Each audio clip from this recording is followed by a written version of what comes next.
sunnadiyo faradka ooga fuqarada sakada siiya sunnadiyo faradka ooga fuqarada sakada siiya saqda dhaxalkii toosa rabbi usajuudo barya rabbi usajuudo rakuuca.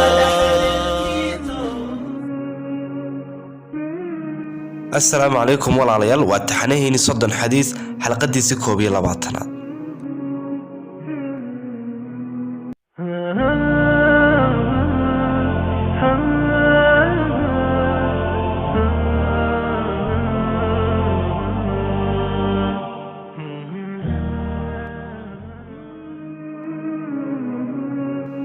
نبي صلى الله عليه وسلم وحا يري إياكم والحسد فإن الحسد يأكل الحسنات كما تأكل النار الحطب. oo macnaheedu waxa ay noqonaysaa ka fogaada ama iska jir xaasidnimada maxaa yeelay xaasidnimadu waxay cunaysaa xasanaadkiina ama ajirkiina sida uu dabkaba u cuno xaabada. sharaxa guud xadiiskani waxa uu ka hadlayaa xumaanta ay huban tahay xaasidnimadu. xaasidnimadu waa dareen ka dhex ogma laabtaada sidii dab holcaaya. waa dareenka ku diidaya hurdada adoo ka fikiraya qofkaad xaasidaysid in nimcada iyo farxadda uu Ilaahay siiyo uu ka qaado.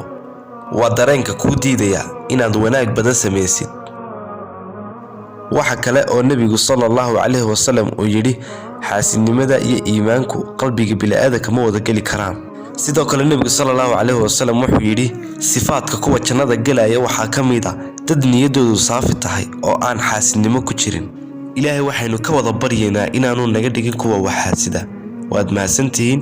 والسلام عليكم ورحمة الله وبركاته.